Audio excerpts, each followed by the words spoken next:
मैं डॉक्टर भामा अग्रवाल आपके अपने यूट्यूब चैनल पर आपका स्वागत करती हूँ, अभिनंदन करती हूँ।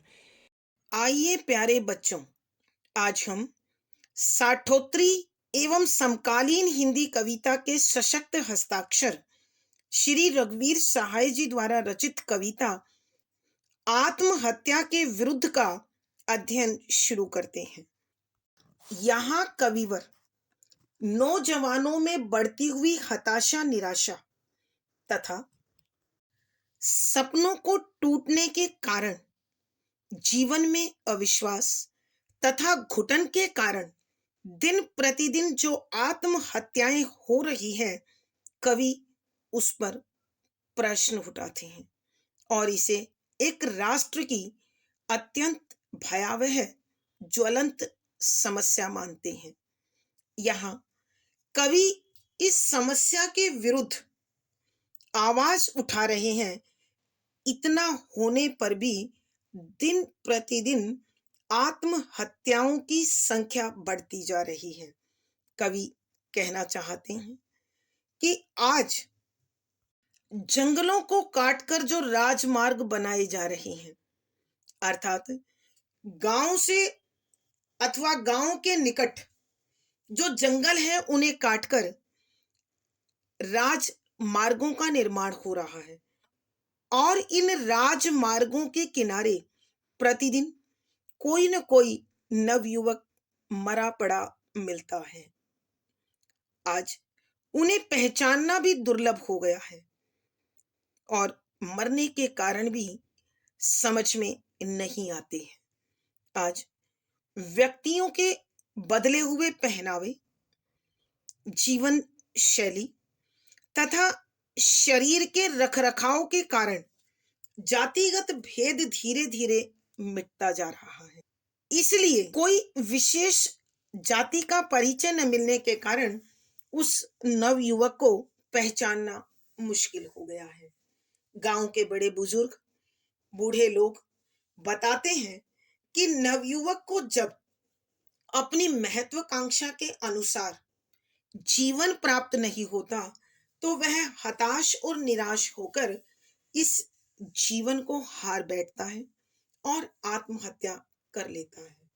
जबकि उस नौजवान के हम उम्र साथी उसकी मृत्यु का कारण कुछ और ही बताते हैं। कवि इस दोहरे उत्तर के कारण उसे आत्महत्या न कहकर हत्या का नाम देते हैं, क्योंकि इस आत्महत्या के पीछे कुछ ऐसी मानसिकताएं हैं जिनके कारण नवयुवक आत्महत्या को अंजाम देता है। अतः कवि उसे आत्महत्या न कहकर हत्या कहता है। परिवार की नवयुवक से लगी हुई उच्च आकांक्षाएं, अपेक्षाएं, नवयुवक की अपनी महत्वाकांक्षा, उसके अपने सपने, राष्ट्र में बढ़ती हुई समस्याएं, समाज में बढ़ता अविश्वास और बिखराव उस नवयुवक की संघर्ष शक्ति को कमजोर बना देता है। कवि आगे यह भी बताते हैं कि समय बदल रहा है, 21वीं सदी आ रही है और 20वीं सदी जा रही है कि ये 20वीं सदी जाते जाते मानव समाज को धोखा दे रही है। अर्थात जब स्वतंत्रता का संघर्ष करते हुए भारतवासियों ने जो सपने संजोए थे कि प्रत्येक युवा के पास काम होगा, प्रत्येक परिवार अपनी मूलभूत आवश्यकताओं को सहजता से प्राप्त करेगा, कोई बेरोजगार नहीं होगा, कोई लाचार असहाय नहीं होगा, दरिद्रता नहीं होगी, भिक्षावृत्ति नहीं होगी, समाज में किसी प्रकार का दोष नहीं होगा, खुशहाल समर्थ भारत का निर्माण होगा। लेकिन 20वीं सदी जाकर 21वीं सदी आने लगी है और ये सपने राष्ट्र के पूरे नहीं हुए हैं। अतः जो लोग समर्थ हैं, जो नवयुवक हैं, वो आज मौज मस्ती को ही जीवन मानते हैं। यही उन्हें समय की मांग महसूस होती है। और इस प्रकार मौज मस्ती करने वाले लोग ही इस जीवन को धोखा मानते हैं और जीवन लीला समाप्त कर देते हैं। सत्य केवल उन भूखे प्यासे लोगों को लगता है जो कल भी संघर्ष कर रहे थे और आज भी अपने जीवन को चलाने के लिए संघर्ष कर रहे हैं। सदियों से यही भूख प्यास मिटाने का संघर्ष चल रहा है और युगों युगों तक इसी प्रकार चलता रहेगा। तो कवि समझाना चाहते हैं कि संघर्ष में मनोबल कमजोर बना लेना नवयुवकों को शोभा नहीं देता है। अब कवि कहते हैं कि 20वीं सदी का अंत मैं देख चुका हूं और 21वीं सदी आने पर क्या होगा इसके विषय में कुछ भी कहना संभव नहीं है। 20वीं सदी का जाना और 21वीं सदी का आना, इन दोनों के संधि काल में बड़ी मानसिक अस्थिरता, सामाजिक अस्थिरता, बिखराव और भटकाव बना हुआ है। अतः चारों ओर एक महा शून्य नजर आता है और इस शून्य काल में जो पढ़े लिखे लोग हैं, जो विचारशील लोग हैं, वो नित नई घोषणाएं करते हैं कि ऐसा होना चाहिए और इस प्रकार का समाज में नहीं होना चाहिए। वो बातें धरातल से जुड़ी हुई नहीं बल्कि हवा में होती हैं और सारी निरर्थक, सारहीन और व्यर्थ सिद्ध हो जाती हैं।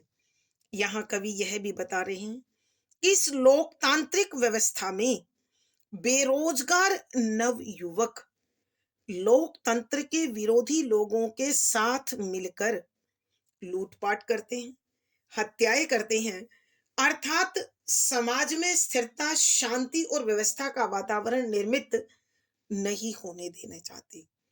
और जो लोग समर्थ हैं, संपन्न हैं, वह इसे एक सामाजिक दोष मानकर इन हत्याओं का भय आम जनता को दिखाकर वह स्वयं इस भय की आड़ में छिप जाते हैं ताकि कोई भी व्यक्ति उनके दोहरे व्यक्तित्व को, उनके दोगले आचरण को न पहचान पाए। तो कविवर द्वारा आत्महत्या के विरुद्ध इस कविता में नवयुवकों की आत्महत्या की समस्या को उठाते हुए इस कविता की पंक्तियों में जो कहते हैं, आइए अब हम उसका अध्ययन आरंभ करते हैं। पद संख्या 1। जब मैंने यह कविता लिखी है, कट रहे जंगल के छोर पर राजमार्ग के समीप सब दिन मरे पड़े मिलते हैं नौजवान। लाश का हुलिया सुन कोई जानता नहीं कौन था। मान लिया जाता है कैसे मरा होगा। मरने का कारण अब थोड़े ही शेष है।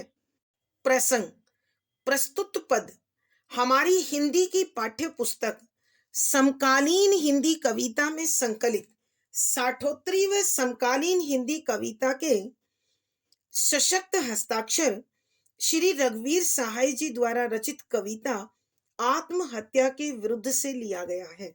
संदर्भ, यहाँ कविवर रघुवीर सहाय जी दिन प्रतिदिन नवयुवकों में खोए हुए आत्मविश्वास के कारण जो आत्महत्याएं हो रही है उस पर चिंता व्यक्त कर रहे हैं। कवि बता रहे हैं कि दिन प्रतिदिन इस समस्या पर विचार हो रहा है, अनेक प्रश्न चिन्ह लगाए जा रहे हैं, लेकिन फिर भी आत्महत्याओं का यह क्रम रुकने का नाम नहीं ले रहा है। और कवि नवयुवकों में कमजोर पड़ते आत्मविश्वास और उनकी क्षीण होती संघर्ष शक्ति को देखकर जीवन के प्रति जो उनका नकारात्मक रवैया है वह कवि के मन को बड़ा दुखी कर रहा है, परेशान कर रहा है। और कवि अपने मन का दर्द इन पंक्तियों में इस प्रकार उड़ेलते हैं कि व्याख्या। शब्दों के अर्थ आवश्यकता के अनुसार। जब से मैंने यह कविता लिखी है, यहाँ कविवर रघुवीर सहाय जी नवयुवकों में बढ़ती हुई आत्महत्या की समस्या को देखकर कह रहे हैं कि जब से मैंने यह कविता लिखी है, अर्थात कवि बताना चाहते हैं कि नवयुवकों के खोए हुए आत्मविश्वास के कारण, बढ़ती हुई आत्महत्या की संख्याओं के कारण मैं यह कविता लिख चुका हूं। कट रहे जंगल के छोर पर राजमार्ग के समीप कि गांव के किनारे उगे हुए जंगल दिन प्रतिदिन राजमार्ग बनाने के लिए काटे जा रहे हैं। यहां एक साथ कवि ने दो अन्य समस्याओं की ओर भी संकेत किया है कि भारत की अधिकांश जनता गांव में निवास करती है और गांव के लोग अपने सीधे साधे जीवन के लिए, अपने उच्च मनोबल के लिए, संघर्षशीलता के लिए पहचाने जाते हैं। लेकिन गांव के नवयुवकों द्वारा इस प्रकार की हत्या उनकी संघर्षशीलता पर प्रश्न चिन्ह लगाती है। एक और समस्या कि दिन प्रतिदिन कटते हुए जंगलों के कारण पर्यावरण प्रदूषण भी बढ़ रहा है और इस विकास की श्रृंखला के कारण जो राजमार्गों का निर्माण किया जा रहा है, छोर किनारा, समीप, पास, कि गांव के किनारे उगे हुए जंगलों के किनारों पर जो राजमार्ग बनाए जा रहे हैं, उन राजमार्गों के पास प्रतिदिन कोई न कोई सब दिन मरे पड़े मिलते हैं नौजवान, कि कोई न कोई नवयुवक अवश्य आत्महत्या करके वहां मरा हुआ पड़ा मिलता है।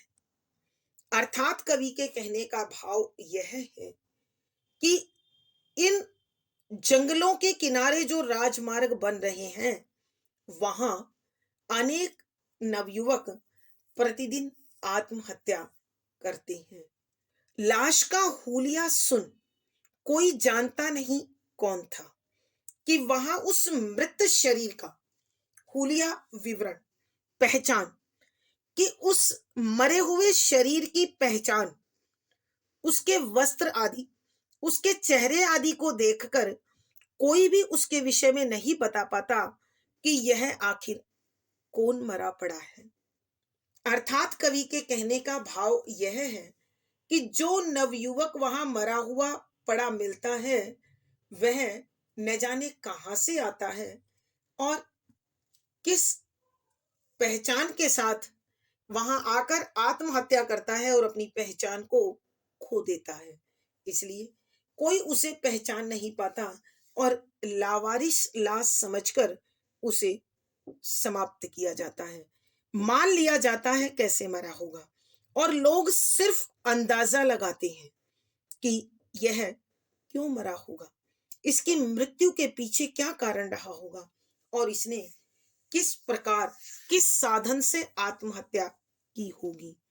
मरने का कारण अब थोड़े ही शेष है कि मरने वाला तो मर चुका है और अपने साथ ही अपनी मृत्यु के कारण को भी ले गया है। शेष माने बाकी, कि जो इस मृत्यु के कारण को बता सकता था वो तो स्वयं इस दुनिया से जा चुका है। अर्थात कवि के कहने का भाव यह है कि इसके साथ ही, इसके जीवन के साथ ही इसकी मृत्यु का कारण भी समाप्त हो गया है, कि किसी को इसकी मृत्यु का कारण न समझ में आता है और न ही इस नवयुवक की पहचान हो पाती है। आइए बच्चों, एक बार फिर हम इस पद की व्याख्या करते हैं। यहाँ कविवर रघुवीर सहाय जी नव युवकों में घटती संघर्ष शक्ति, उच्च महत्वाकांक्षा, टूटते सपनों की टीस और कमजोर पड़ता उनका आत्मविश्वास व जीवन के प्रति दृष्टिकोण के कारण जो आत्महत्याएं दिन प्रतिदिन बढ़ रही है, कवि उन पर चिंता जताते हुए कहते हैं कि जब से मैंने यह कविता लिखी है, कि जब मैंने इस कविता को लिखा था उसी समय से कट रहे जंगल के छोर पर राजमार्ग के समीप, कि गांव के किनारे जो जंगल उगे हुए हैं, उन जंगलों के किनारे अब जो विकास के लिए राजमार्ग निर्मित किए जा रहे हैं, उन राजमार्गों पर प्रतिदिन कोई न कोई नवयुवक मरा पड़ा मिलता है, जिसने आत्महत्या की होती है। तो उस लाश की पहचान करने के लिए जिन्हें भी बुलाया जाता है, वो उसे जानते नहीं।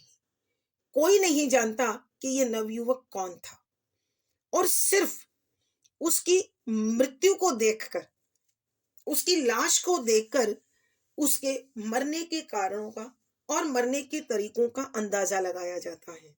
मरने का कारण अब थोड़े ही शेष है कि कवि बताते हैं, इस लाश के जीवन के साथ साथ इसकी समस्याएं और इसकी मृत्यु का कारण भी समाप्त हो गया है। अर्थात कवि के कहने का भाव यह है कि मृतक किस परिवार से संबंध रखता है, उसकी क्या पहचान है, उसकी मृत्यु का क्या कारण है, आदि प्रश्नों के उत्तर उसके जीवन के साथ ही खोकर रह जाते हैं।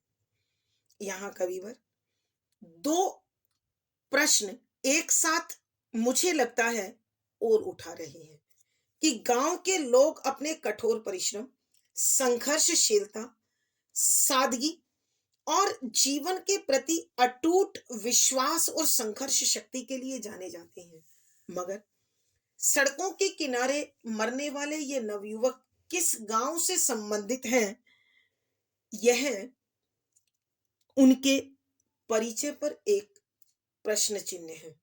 और साथ ही साथ विकास की इस दौड़ में न जाने युवाओं को विकास क्यों नहीं प्राप्त हो रहा है, वो अपना जीवन क्यों हार रहे हैं, इस पर भी कवि चिंता जताते हैं और समाज तथा व्यवस्था तंत्र से प्रश्न करते हैं। भावार्थ, कवि के कहने का भाव यह है कि युवाओं के इस देश भारतवर्ष में दिन प्रतिदिन नवयुवकों द्वारा की जाने वाली आत्महत्या हमें सोचने पर मजबूर करती है कि व्यवस्था में कहां दोष है, जिसके कारण नवयुवक जीवन की बजाय मृत्यु में अधिक विश्वास कर रहे हैं। विशेष यहां कवि ने नवयुवकों में बढ़ती आत्महत्या की समस्या पर प्रश्न उठाया है।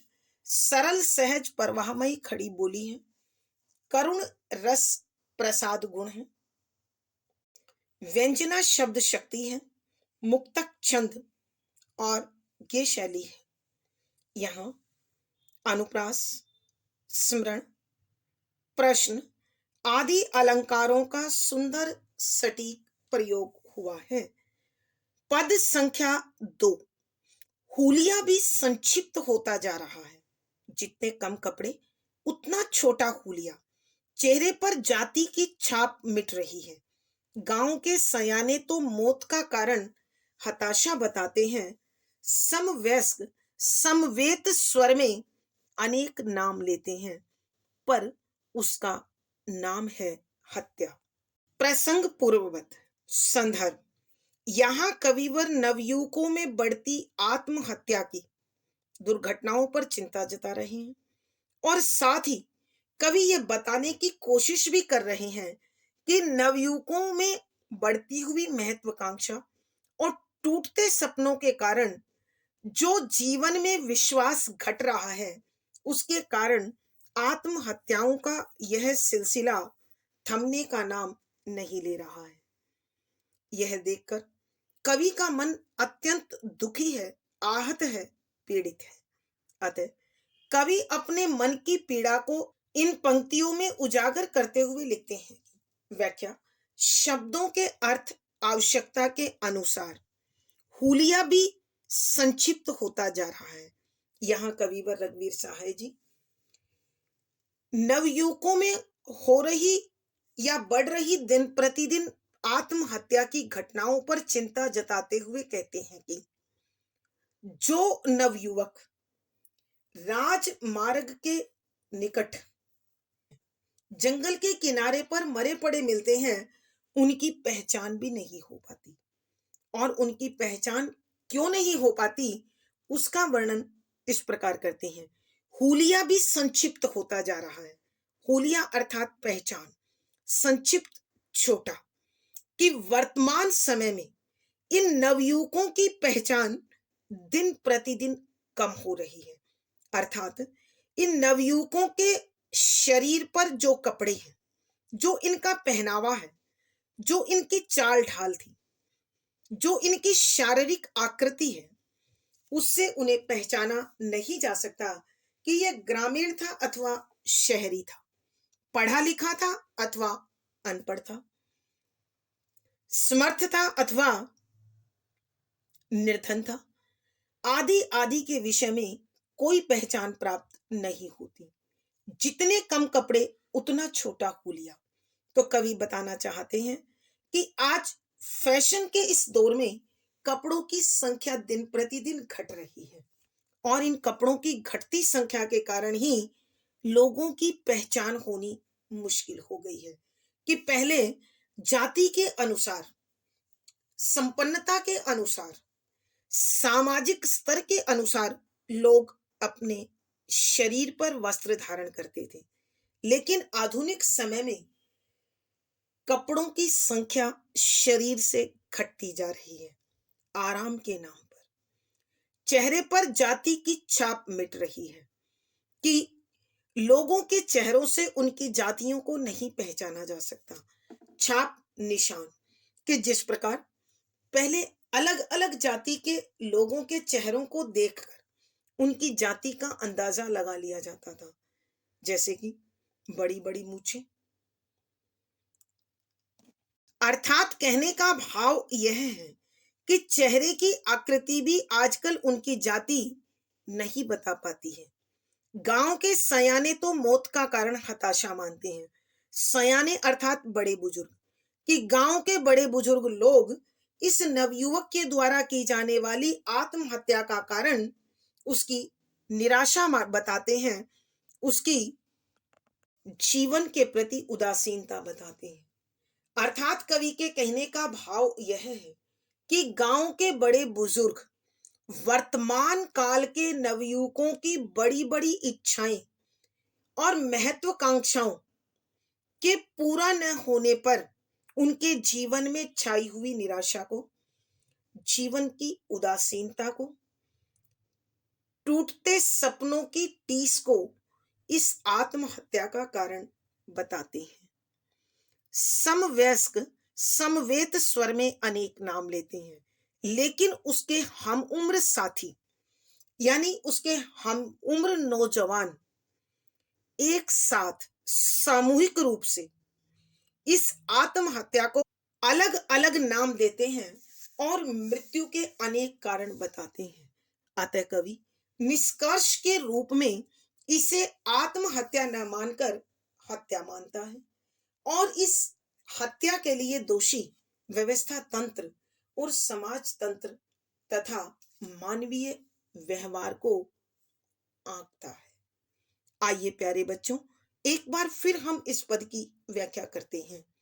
यहाँ कविवर रघुवीर सहाय जी नवयुवकों के घटते आत्मविश्वास के कारण बढ़ती आत्महत्या की घटनाओं पर चिंता जताते हैं। कवि जब दिन प्रतिदिन जंगल के किनारे राजमार्ग के समीप नवयुवकों की लाश के विषय में सुनते हैं तो वह उनकी पहचान को जानने के लिए व्याकुल होते हैं, लेकिन उनकी पहचान उन्हें प्राप्त नहीं होती। पहचान प्राप्त न होने का क्या कारण है उसे स्पष्ट करते हुए कवि लिखते हैं कि हुलिया भी संक्षिप्त होता जा रहा है। हुलिया पहचान, संक्षिप्त, छोटा। कि आज के इस दौर में, इस आधुनिक समय में लोगों की पहचान छोटी होती जा रही है। अर्थात कवि के कहने का भाव यह है कि लोगों के द्वारा पहने जाने वाले वस्त्रों से, उनकी शारीरिक डील-डोल से वह कौन सी जाति का है, कौन से समाज से संबंधित है, शहरी है अथवा ग्रामीण है, संपन्न है अथवा निर्धन है, साक्षर है अथवा निरक्षर है, इस प्रकार की जानकारियां प्राप्त नहीं हो पाती हैं, क्योंकि जितने कम कपड़े उतना छूटा हुलिया कि आज आराम के नाम पर शरीर पर कपड़ों की संख्या घट रही है। फैशन और आराम दोनों ने कपड़ों की संख्या और उनके आकार को छोटा कर दिया है, और जैसे जैसे कपड़ों का आकार घटा है, उनकी संख्या घटी है, वैसे वैसे लोगों की पहचान भी छोटी होती चली गई है, कम होती चली गई है, खोती चली गई है।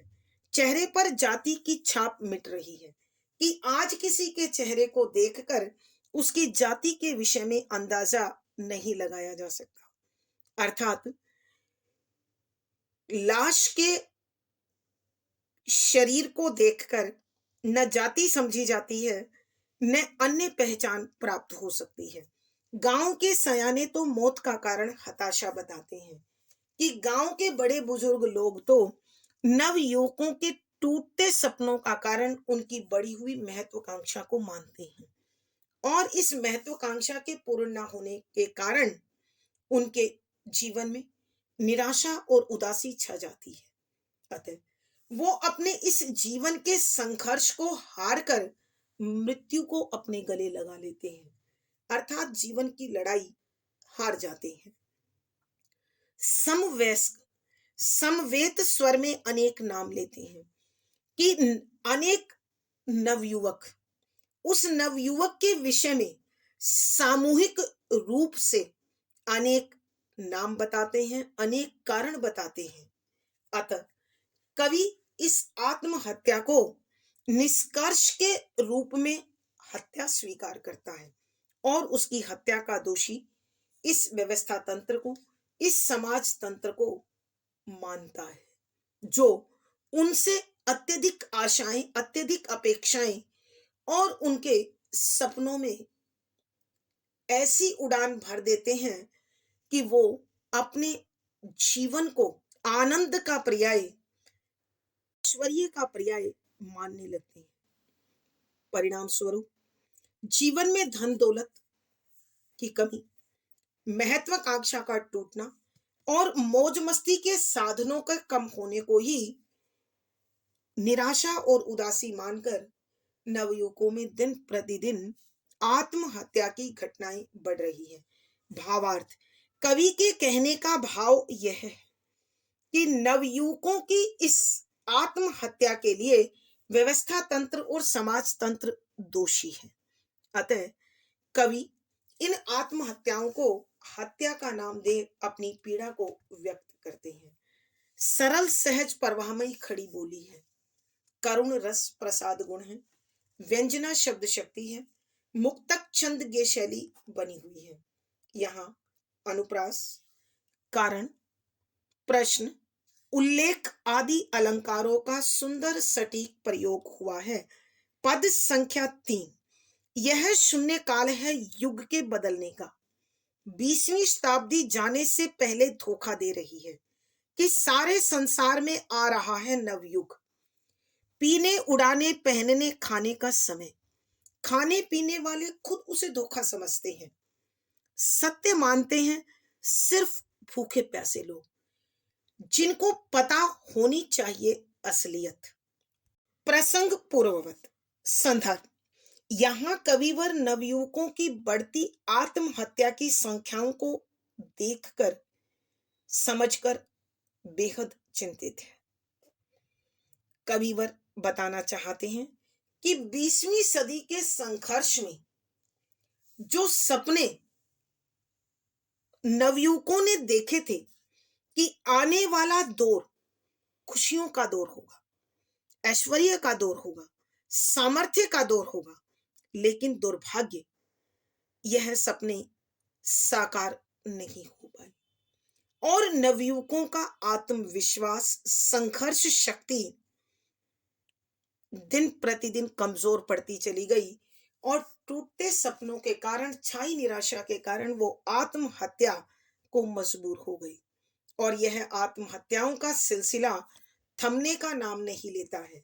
अतः कवि अपने मन के दर्द को उड़ेल कर लिखते हैं कि व्याख्या शब्दों के अर्थ आवश्यकता के अनुसार यह शून्य काल है युग के बदलने का।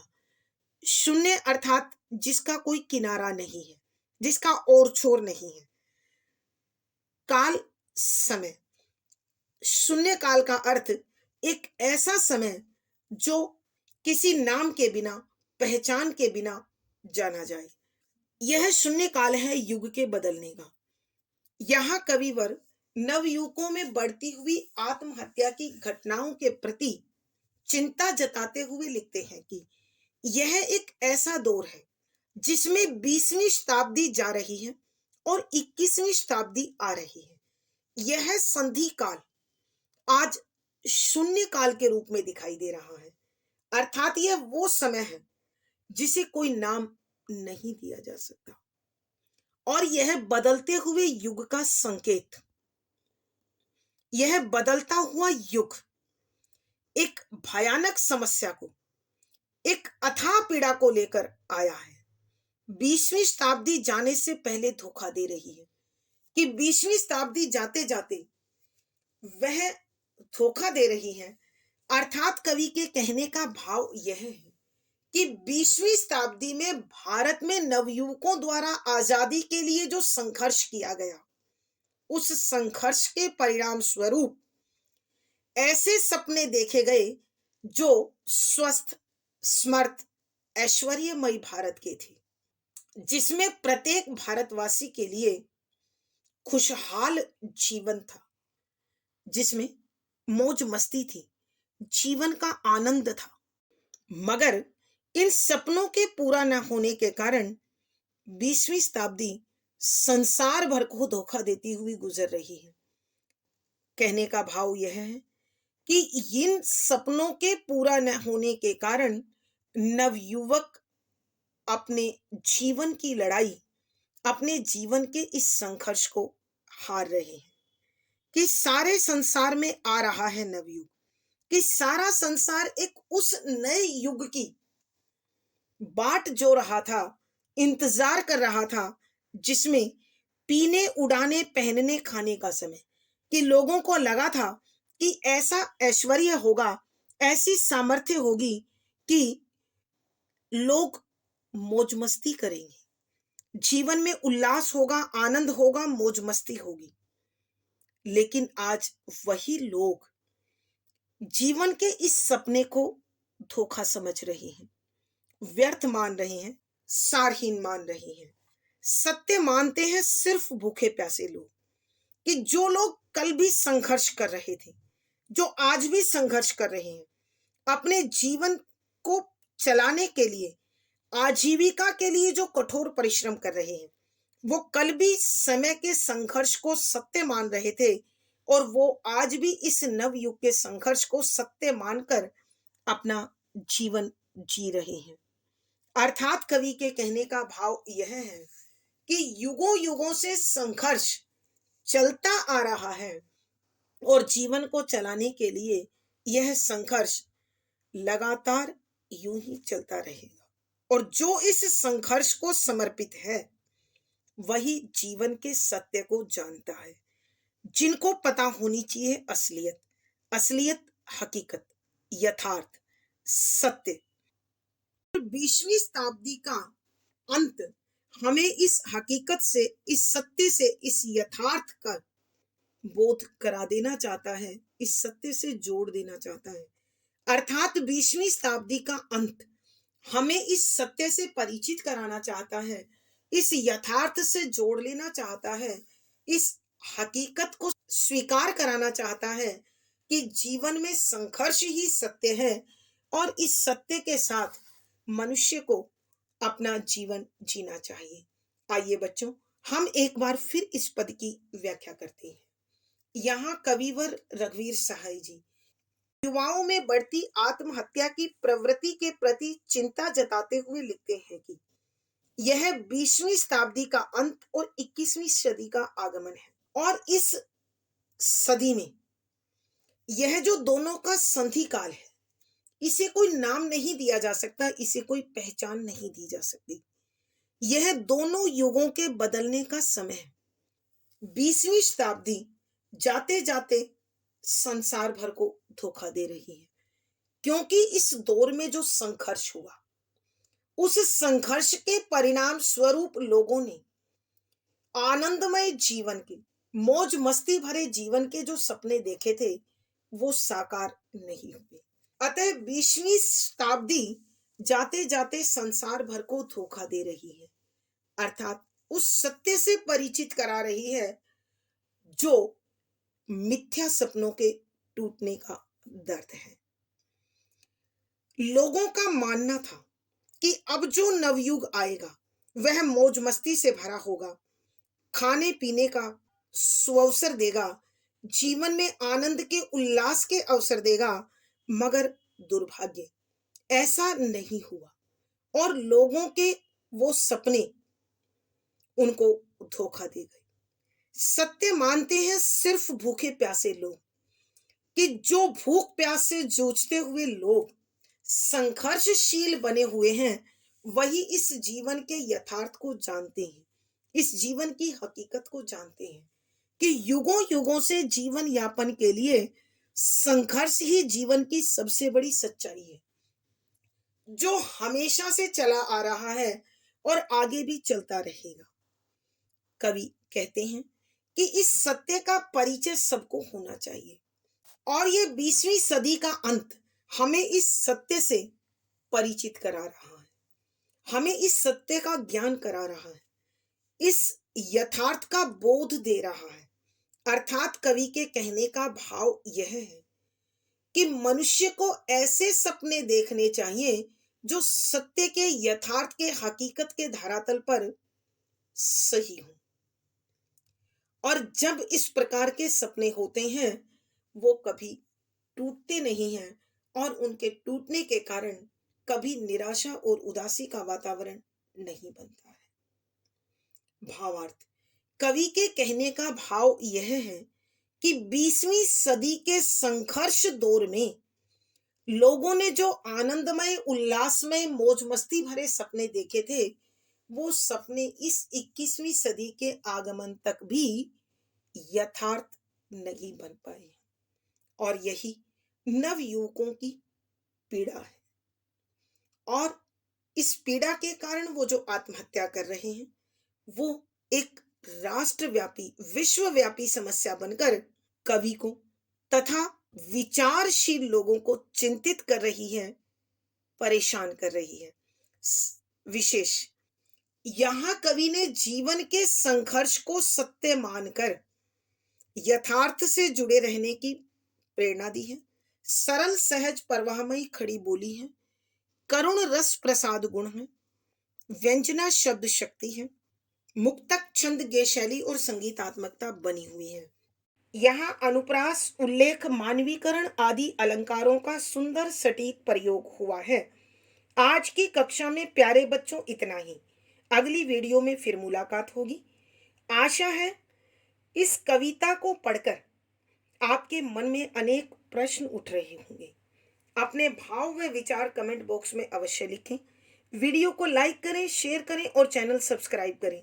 आपका दिन और जीवन मंगलमय हो, इसी शुभकामना के साथ आभार, धन्यवाद।